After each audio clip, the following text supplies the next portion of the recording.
We have for you all a list we'll give to you when you exit, just of the bills that passed this week from our members. Just make sure they're on your radar. Really pleased with some of the awesome problem-solving bills that have been passed. I'm really glad Senator Dossett has kept the conversation going about paid family leave. She's been pushing this for several years, been working very hard to make it a bipartisan priority to create a state program for state family leave. And she doesn't anticipate that's going to pass this year, but I'm just really impressed that she's been able to push it through. It went through unanimously in the Economic Development Committee, very much viewed as an economic development issue, which was exciting to me, such a big issue. And then really glad Senator Nice is carrying on some of the tradition of my predecessor, Kay Floyd, working on domestic violence issues. So she passed addition of the language about coercive control falling under our domestic violence laws. So making sure that can be considered in court, that language. So those are two of the highlight bills. I do want to mention one bill I'm proud of, which is I have a floor-eligible bill on early voting. This is something I talked to Senator Paxton after he and Rep. Osborne consolidated election dates last year. When they consolidated down to 5 dates, I just said to him, well, why don't we also normalize the early voting period, because it's confusing that local elections have different voting periods than our state and national elections. And so he agreed. He hasn't yet signed on to the bill, but I hope he will. But I'm really glad Rep. Osborne is my House author for it. It would add Saturdays to those local elections, and it would make it full day Saturday. So we'd have Thursday, Friday, Saturday, 8 to 6. So it would normalize it. There would still be the Wednesdays on general elections, because they say that presidential years, they do need those extra days. But I just like it for communication. If we say we're consolidating elections, in order to make it more straightforward for people, then let's also consolidate and normalize those early voting time periods. So that is Senate Bill 1362. What do y'all want to talk about? What's your confidence of that bill gets passed the Senate? I feel like probably I'll get it heard in the Senate. I hope it moves. In the past, it's been hard for Democrats to run an elections bill and have that pass. I think there's a lot of mistrust there. Hopefully, with the people I'm working with, they understand it. I'm fine if somebody wants to take it from me. This is typical. It's like, I'm glad to hand that idea off if someone else wants to run it. I did feel like Rep. Osborne was very enthusiastic. So, not super confident, but I'll keep trying. Yeah. Kind of speaking of election bills, along those lines, so the two House bills that passed today, obviously, they focused on the children of immigrants. Mm-hmm. Children are here legally, but immigrants are here illegally. It was brought up that this might chill the effect of parents getting those subsidies for them, and also the fact that these information gathered will be sent to the AG and could possibly be sent to DC. Your thoughts on that? Are these the House bills, the Speaker's House bills? I apologize. I think no, that's okay. I have not read them yet since they've been amended. My big concern about those measures is, number one, that we're implying that undocumented people are getting benefits now, which I've seen zero proof that undocumented folks are getting benefits now. So in some ways, I think they're searching for a problem. They are already ineligible. And so I think it's in order to act like, I don't know. I'm unclear with what problem we're solving there. My second big concern is using state resources to enforce immigration laws. We have very complex immigration systems, and anyone who wants to act like it's straightforward hasn't learned enough about it, because someone who might officially be undocumented might be in process. We have a lot of people seeking asylum. We have a lot of people in process on, even someone who gets married doesn't have their citizenship for quite a while. So I'm concerned that it implies there's a black and white situation there when it's not that clear. So I'm very concerned about state employees being the ones to pass off these names. I don't know anything about the federal database that they're wanting to use either, or its reliability. So to me, I don't like when our state resources are used to enforce a federal policy that has been decided on by someone else. Wanted to get your reaction to kind of just the concern that we're seeing among child care providers around subsidy cuts. Yeah. There's a loft meeting happening right now. I'm going to read off of the agenda. But it's to discuss possible action on proposed rapid response evaluation of DHS's verification and reimbursement processes to providers receiving child care subsidies. Just kind of your reaction to that. So I need to read the loft report. Malia, do you mind telling them not to run the copier? It's kind of loud. I see my sound people all flinching. So, We need to go back to October. I mean, if I had a magic wand right now, I'd say let's go back to October. The cuts that were made in October are really devastating to the industry, and we're seeing a lot of closures of slots. School-age children are at risk if they are not in childcare. I mean, the fact that we're stopping at, I believe, age 9 is deeply alarming. My kids went to aftercare. I mean, my son on the autism spectrum, he went until he was like 13. And so it concerns me. I didn't need a subsidy, but many people do to make that safe. So my understanding is that's about $50 million that was caught in those subsidies. We're spending that in other areas. You know, I see us turn around and, I mean, we put $2 million into back pay for, or in theory, back pay for choosing childbirth. That's money that, you know, I don't think contractually we are obligated to. We seem to make a priority for certain kinds of funding, but childcare has not been the priority it needs to be. And we have stretched that system as far as we can, and I think it's going to start to affect people's ability to work. Can you talk about I guess, maybe it's controversial, maybe not, about where the money is coming for the teachers? Yeah. Raises, Yeah. it's coming out of the pension. Yeah. Senator Paxton said that, well, that money was already there. Yeah. It's already 80%, but. Yeah, I mean, I'm going to let the Republicans explain their own plan, and I did, talk with the pro tem about that because I had a lot of people asking me to clear it up, and I said, could you all clear up what you're proposing? Because that's not my proposal. I'm concerned that we have not given a cost of living adjustment to retirees often, and certainly not frequently or recently, and so retirees are on edge. I understand why they're on edge. They've been told if your pension was healthier, we'd give you cost of living adjustments, and then we continue to not do what we can to build up those pensions. So our pensions need to be strong.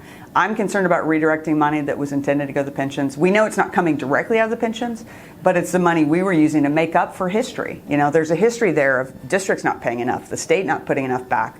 There's a lot of conversation about borrowing across. We have to make sure our retirees know that their pensions are safe. We are not touching their money. We're not touching their contributions. And so to me, it just undermines trust. Because especially when you're talking about taking money that could go towards our pensions and redirecting that towards private school vouchers, it's deeply troubling to people. Public school teachers paying for private school vouchers is pretty disturbing. I know it's not directly from their pension check, but we keep putting them off. And if we don't get to 100%, I think my colleagues will continue to put off taking care of our retarees.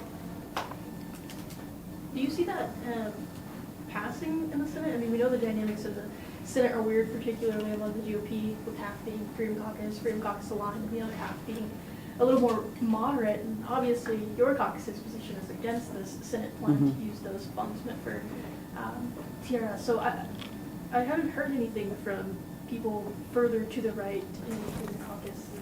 Yeah, I don't know. I mean, I would say this is where transparency is a problem. I didn't know anything about the plan before it was released Wednesday morning. I don't know if anyone else in the Republican caucus knew about it. And if I don't see an overall picture, I'm not going to make a commitment to vote for a budget, that's for sure. And I can't ever say never, because like, for instance, just last week I talked to some kids from the TSET youth program talking to me about taxes on vapes. And I said, well, I would never vote to cut cigarette tax. And I was like, wait, let me revise that, because if it meant vapes were going to get taxed, I might take a small reduction. So I would never say never, but I think we have to be very careful.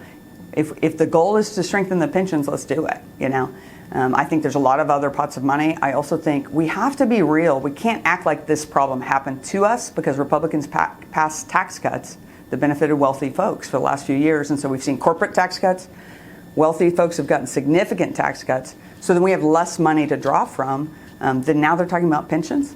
To me, it's alarming, but I haven't seen a package to know overall.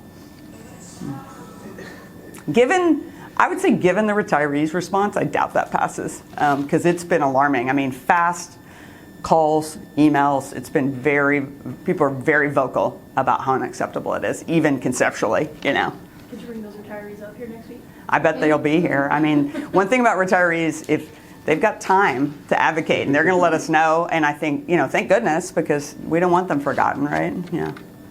What else? It sounded like Senator Paxton, I know you guys are only 5 weeks into the session, but it's starting to kind of tap dance around. We might have a little budget shortage here on a lot of things. And we're kind of trying to find where we're going to get the money from.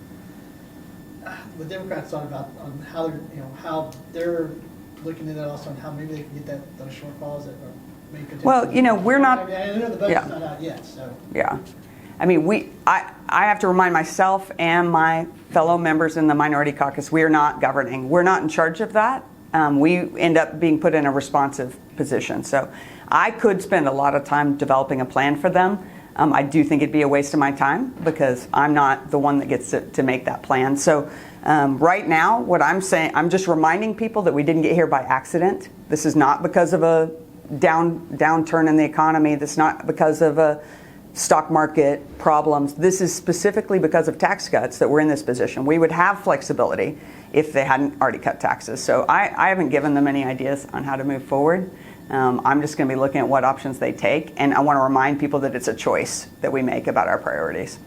Your discussions with the TSET youth advisors on vape tax, I mean, what's the projection on a possible vape tax and how much it could bring in? And has that been a discussion you've had? No one wants to talk about it at all. So last year we were talking about a tax on those newfangled cigarettes that are coming in from Europe. They're like a heated cigarette thing. They wanted 50% of the taxes, but I said, look, I'd think about it if you would tax vapes. And they said, oh, that's not happening. Like, not even willing to consider it. And that's disturbing to me. Like, we know health-wise it helps when you add taxes to those kinds of devices, especially our young people are vaping at a high level. Like, I feel like they told me 1 in 6 of our teenagers are vaping, and that's just self-report, so it's probably more than that. I wish we would take it on. I know Rep. Pogue Miller filed one in the House. I think it would have to come from the House. I don't believe she got a hearing for it. Yeah, do Senate Democrats have a position on the OSSAA or Republicans trying to get rid of it or make them change their ways? Yeah, thanks for asking. OSAA, we are pretty divided on it from what I can tell. We are going to have them come meet with the caucus because several members went to a rural caucus meeting with OSAA to learn more. They decided they really felt like we needed to have them come so they could answer questions directly. I think generally, for me personally, having educators lead is important because we've got to remember that these are students first. And I do worry about infusing too many direct political appointees. But we're going to look at the whole picture together and see if there's certain reforms we'd be willing to support. Okay. Can you talk a little bit about bills that are out there that would take that appointment authority that the governor now enjoys to appoint the leaders below EMH and tourism and put them back in the control of commissions or boards? And then I think you've also talked a little bit about his proposal to make the superintendent of public instruction an appointed position. Well, so my first year in office was when they gave the governor 5 very large agencies to hire and fire the director. Almost all of those agencies have had significant turnover, major turnover, super big issues around management. And I would tell you this is a place where I take no pleasure in saying I told you so, because these are the concerns we brought up, was having that direct political appointee, the challenges you've got to make hard decisions when you're in agencies, especially in agencies dealing with human conditions, health, these major issues. And so what we found is it's too difficult to get the right person, to get them in the right place, and they have to be so responsive to the governor. And we've lost all the transparency and the importance of that board. You know, those advisory boards are not the same as a board where community members are really voting on things. So I'm very supportive of those too. I wish we'd do it for all those agencies. I mean, I think we're seeing across the board that we need that, but I guess those are the 2 biggest emergencies. So I'm supportive. I had a chat with Senator Yak, who's running the one on tourism, and you know, he's been here longer than anyone else. He's been here 11 years, so he was real clear about, we've seen how this went and it didn't go well and we need to go back. I probably shouldn't speak for him, but you could ask him if he wants to talk about it. What was your first year? 2019 is when my first session, yeah. Yeah. Anything else big, y'all? Good stuff. Anyone doing things about the mental health supplemental? I forgot to talk about that. No. I think it kind of got lost in the week. You know, we put about almost $20 million into mental health for back invoices, essentially, and I'm really worried because I know we're seeing reports out of the consent decree, which is the jail-based mental health treatment issue, that the waiting list is growing and that we're not dealing with the problem. And so I'm very worried that we're only paying for back pay and we're not actually doing any of the current needs to reduce the amount of people going into jail and prison who are in crisis. I think it's going to cost us more, and of course the human cost is huge.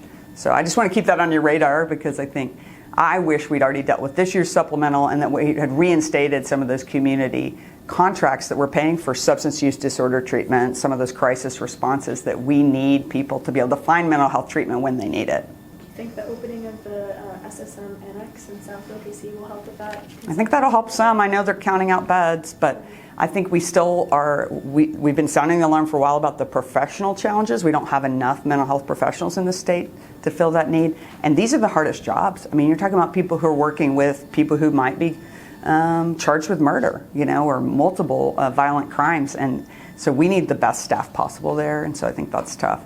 I do think that'll help short term, but we've got to fill in the community mental health system so that we're not sending people inpatient and into jails. Anyway, all right. Well, thank y'all.